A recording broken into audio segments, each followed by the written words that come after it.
शायद भारत के इतिहास में किसी भी राज्य में यह पहले कभी नहीं हुआ है कि किसी राज्य का बजट 12 मिनट में खत्म कर दिया गया हो। 1 महीने के लिए 1 मिनट का समय हमारे राज्य के वित्त मंत्री जी ने कल रखा था, और यह मैं दावे के साथ कह रहा हूं। आप जाइए और रिवाइंड करिए कल की प्रोसीडिंग को।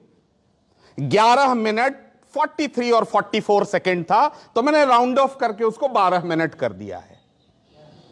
आज से पहले इस राज्य में सुशील मोदी जी हुआ करते थे। 1 घंटे 30 मिनट 1 घंटे 40 मिनट का एज अ वित्त मंत्री उनका बजट का भाषण होता था। बजट का भाषण या बजट का ये डॉक्यूमेंट, इसको अगर साधारणतः अगर हम पढ़ें तब भी 1 घंटे लगेंगे। सदन में अगर पहले से कोई प्रश्न तैयार रखा गया हो और उसका अनुपूरक पूछा जाए तब भी 12 मिनट से ज्यादा लगेगा।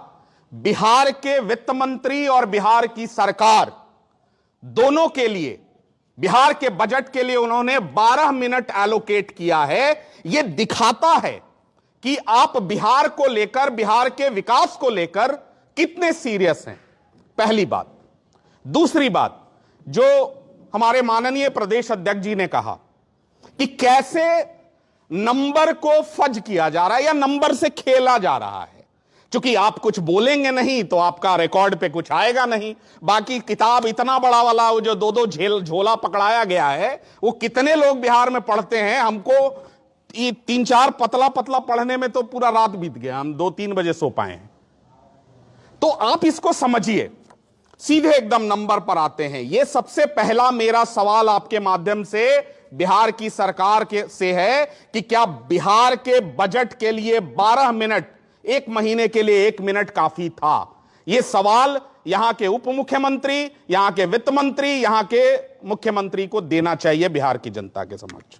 अब दूसरा नंबर पर आते हैं। यह जो हर वर्ष कहा जाता है कि 12%, 13%, 14% से हम ग्रो कर रहे हैं, तो जीवन भर हमने भी फाइनेंस ही पढ़ा, नौकरी भी बैंक में ही की है, थोड़ी बहुत नंबर की समझ है।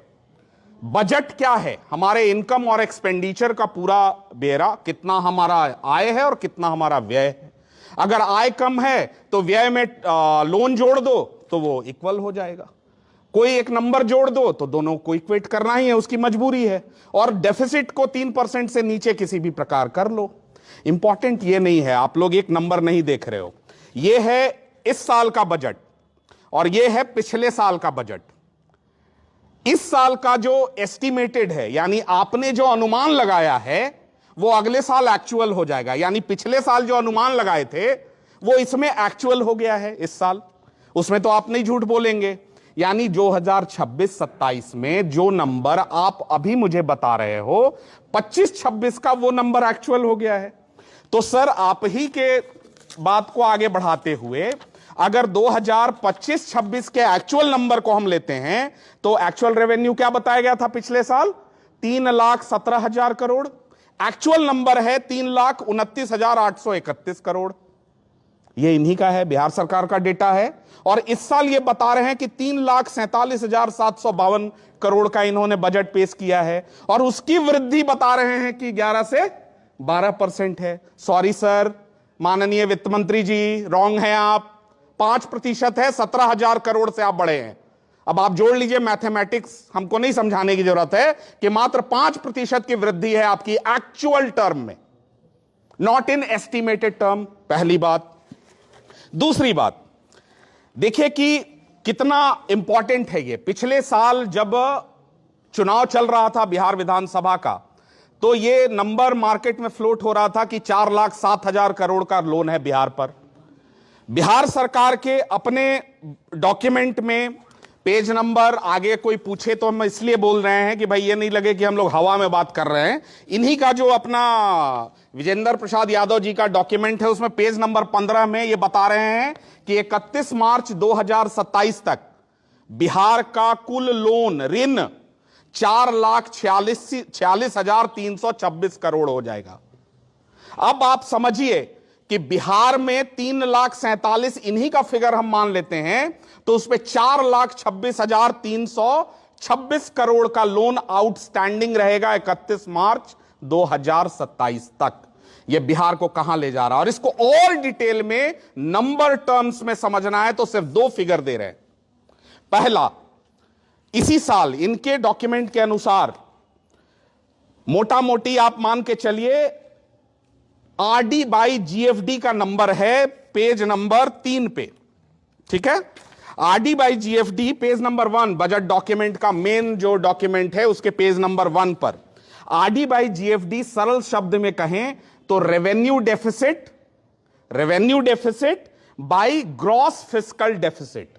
इसका मतलब यह होता है कि आपका जो सकल राजकोषीय घाटा है ग्रॉस फिस्कल डेफिसिट, उसके मुकाबले में आपका जो रेवेन्यू डेफिसिट है, जो सरकार का रेवेन्यू में नुकसान हो रहा है, वो इस समय बिहार में 56.79% है। समझिए, ये मैं बहुत रिआइटरेट कर रहा हूं। रेवेन्यू डेफिसिट आपके ग्रॉस फिस्कल डेफिसिट के मुकाबले 56% यानी आधे से ज्यादा है। और इसको वैलिडेट करने के लिए मैं आपको एक नंबर दे रहा हूं। इस साल बिहार ने नेट सरप्लस नहीं 93,453 करोड़ के नुकसान के साथ कैश बैलेंस हमारा नेगेटिव है। कितना? 93,500 करोड़ रुपए। कहां गया यह पैसा? आपका प्रश्न होगा कि भाई इतना नुकसान कैसे हो गया। तो आइए इसी के पेज नंबर 6 पे आइए, इनका बजट का सार, gist of budget, page number 6। इनका 2025-26 में social security and welfare estimation था 21,000 करोड़ का। ध्यान दीजिएगा, बिहार सरकार का एस्टिमेशन था 21,000 करोड़ का। खर्च कितना हुआ? यानी बजट में प्रोविजन नहीं था। ये जो बार बार झूठ बोलते हैं चुनाव के समय कि पहले से सब प्रोविजन था, 21,000 करोड़ जो है वो 58,909 करोड़ हो गया। ये वही पैसा है मुफ्त में, फ्रीबीज। और फ्रीबीज की कीमत आप जानना चाहेंगे तो दूसरा फिगर जानिए जो बहुत इंपॉर्टेंट है। किसी भी फिनांस के विशेषज्ञ से अगर आप पूछेंगे तो वो कहेगा कि किसी भी राज्य का जो ये जीएफडी बाई जीएसडीपी नंबर है, यानी ग्रॉस फिस्कल डेफिसिट, हमारे राज्य के जीडीपी, जीएसडीपी बोलते हैं उसको, ग्रॉस स्टेट डोमेस्टिक प्रोडक्ट, उसमें 3% से ज्यादा नहीं होना चाहिए। आपको यह जानकर हैरानी होगी कि एक्चुअल फिगर में आपने एस्टिमेटेड में तो कह दिया कि 3% से नीचे रखे हैं। हमको एक्चुअल वाला बताइए ना, पिछले साल का जो आप छुपा रहे हैं बिहार से। वो नंबर है 11.79%, one of the highest in all state in India. और ये उस राज्य का जहां इनके प्रति व्यक्ति आय जानते हैं कितने रुपए से बढ़ा है? 20 रुपए प्रतिदिन से। आपको यह नहीं बताया गया होगा। हमारा प्रति व्यक्ति आय था 2025 में 68,624 रुपए, 2026 में यह 76,000 हो गया। यानी एक दिन में 25 में 188 रुपए और जो है 208 रुपए, अभी 188 माइनस 208 कर लीजिए, 20 रुपए प्रतिदिन हमारा प्रति व्यक्ति आय बढ़ा है। यह है रियल फिगर। किसान के लिए 3,000 रुपए की घोषणा की गई है, 8 रुपए प्रतिदिन। और अपना धान वो कौड़ियों के भाव में बेचने के लिए मजबूर हैं। अभी ये पता नहीं कौन सी बिहार में अधिप्राप्ति कर रहे हैं जब सारा धान किसान का उठ गया। उस समय तक मात्र इनका 10% टारगेट अचीव हुआ था, अभी कुछ नहीं हुआ है। खैर, अब आते हैं, बिल्कुल आपको समझ में आ रहा है कि एफआरबीएम के गाइडलाइन के अनुसार बिहार का जो ये gross fiscal deficit by gross state GDP यानी जीएसडीपी 3% से ज्यादा नहीं होना चाहिए। और यह बिहार के प्रत्येक आदमी को इससे चिंतित होना चाहिए कि हमारे बिहार के फिनेंशियल डिसिप्लिन की धज्जियां उड़ाई जा रही हैं। और इसीलिए सदन में औपचारिक रूप से ये 1 महीने के लिए 1 मिनट में बोल के निकल गए, कुछ नहीं बोला। वो 11.79% है इट्स एक्सॉर्बिटेंट। आज तक के इतिहास में भी, बिहार के इतिहास में कभी नहीं हुआ था जब हमारा जो है ग्रॉस फिस्कल डेफिसिट जीडीपी के मुकाबले में 4%, 5% से ज्यादा कभी रहा हो। इवन पंजाब में बहुत स्ट्रेस था, वहां भी नहीं हुआ था। बिहार में 11.79% है। यह जवाब बिहार सरकार को देना होगा कि यह किसके टैक्स पेयर के पैसे पर, यह वो होता है ना कि तुम मुझे टैक्स दो, मैं तुम्हें फ्रीबीज दूंगा। यह नया नारा है बिहार सरकार का। और किसके कॉस्ट पर? कल हमारे किसानों के लिए जो जरूरतें होंगी वो कहां से आएंगी? 40,000 करोड़ रुपए इन्होंने चुनाव में बांट दिया है। और ये नंबर है page number 6, social security and welfare and other. इनका एस्टिमेटेड नंबर था 21,000 करोड़, एक्चुअल में खर्च हुआ 58,909 करोड़ रुपए। यह सवाल पूछा जाना चाहिए या नहीं पूछा जाना चाहिए आपके माध्यम से कि आखिर यह पिछले साल के बजट में प्रोविजन क्यों नहीं किया गया था, और क्यों सरकार लगातार झूठ बोल रही थी कि हमने प्रोवाइड कर रखा है। और प्रोवाइड कर रखा है तो यह लगभग मोटा मोटी आप 38,000 करोड़ से कैसे बढ़ गया यह नंबर? और यही कारण है कि वो 11.79% है। इनका real fiscal deficit is way higher. India में किसी भी स्टेट का इतना ज्यादा फिस्कल डेफिसिट नहीं है। और एफआरबीएम के गाइडलाइन की बिहार की सरकार धज्जियां उड़ा रही है। इसको आपको समझना होगा। अब एकदम छोटा मोटा 2-3 पॉइंट है, चूंकि हम चाहते हैं कि इस पर आपका भी क्वेश्चन आंसर ज्यादा से ज्यादा आए। आपने कहा है कि 1,56,00,000 महिलाओं को 10,000 रुपए हमने दे दिया है, अब उनके रोजगार के सृजन के लिए काम कर रहे हैं। भाई साहब, आप ऑलरेडी एफआरबीएम का 39% का जो कैप है उसमें 37 पर खड़े हो। 8,000 करोड़ का मात्र और लोन ले सकते हैं आप, वरना आरबीआई आपको ऊपर से भेज देगा लव लेटर, आप नहीं ले सकते हैं। तो मुझे यह बताइए कि 4,50,000 करोड़ के लोन पर तो 27 में आप ऑलरेडी खड़े हैं। अब ये महिलाओं को 1.5 करोड़ महिलाओं के लिए अगर मानते हैं, उनमें आधे लोगों को भी अगर आप 2 लाख रुपए देते हैं तो उसका कॉस्ट कहां से आएगा? उसकी पूंजी की व्यवस्था की होगी ना आपने। कहां है वो पूंजी? आपने कल ही सदन में खड़े होकर कहा है कि 1 करोड़ रोजगार का हमने तैयार कर लिया है रोड मैप। 1 करोड़ लोग, 20,000 रुपए, 1 साल का कॉस्ट कितना होता है हमको बताने का जरूरत नहीं है। मोटा मोटी 1.5 लाख से 1.25 लाख करोड़। यह पैसा कहां से आएगा? यह बताइए कि 5 साल में आप 1 करोड़ रोजगार देने वाले हैं, इसका मतलब 1 साल में 20 लाख तो देंगे, यानी 1 तिमाही में 5 लाख रोजगार तो देंगे। नवंबर में आपकी सरकार बन गई है, बताइए मार्च तक 5 लाख नौकरियां, उसका रोड मैप क्या है? ज्यादा नहीं पूछ रहा है, जनसुराज ये पूछ रहा है कि आप 1 करोड़ 5 साल में देंगे, 1 साल में 20 लाख नौकरियां, 1 क्वार्टर में 5 लाख। तो मार्च 2026 तक बिहार में 5 लाख नौकरी / रोजगार कौन सी हैं, किस सेक्टर में हैं, कृपया कर आपके माध्यम से हमको बता दें।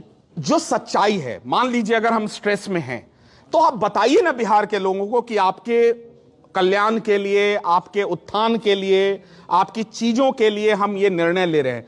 आप रियल फिगर है 3,30,000, आप अंडर रिपोर्ट कर रहे हो 3,17,000 जानबूझ के, और अगले साल उसको 3,47,000 कर रहे हो, उसको माइनस कर रहे हो, कह रहे हो कि हम 12% बढ़ गए। एक्चुअल फिगर में वो 5% है। आपने फिस्कल डेफिसिट और बाकी के मूल नंबर पर जो एफआरबीएम का गाइडलाइन आपने ध्वस्त किया है, उस पर झूठ बोल रहा है। नंबर डिस्कस ही बिहार में नहीं किया जा रहा। और सर ने सही कहा, हमारे माननीय प्रदेश अध्यक्ष जी ने, कि भाई बिहार की जनता ने तो हमको यह प्रश्न पूछने का भी शायद अधिकार नहीं दिया था, बट ये सेल्फ अवेयरनेस के आधार पर बिहार के लोगों से किया हुआ जो वादा है, उसमें एक विपक्ष की भूमिका यही होती है कि आप पर कोई हम दोषारोपण न करें। नंबर के आधार पर अगर हम लोग ये झूठ बोल रहे हैं, आपका आंकड़ा है, आकर बता दीजिए कि हम गलत बोल रहे हैं। इस आधार पर हम लोग ये प्रश्न पूछ रहे हैं और अभी भी कह रहे हैं कि वो जो 1 करोड़ रोजगार का वादा है, उसमें 5 लाख अगले मार्च तक, 10 लाख जून तक, और उसके आगे नवंबर तक कैसे आप 20 लाख लोगों को 1 वर्ष में रोजगार और नौकरियां देंगे। कैसे महिलाओं को जो 10,000 दिया गया है उनके लिए 2 लाख रुपए की व्यवस्था कितने महिलाओं को की जा रही है, उसके लिए पूंजी की व्यवस्था कहां से होगी, इस पर क्लियर रोड मैप चाहिए।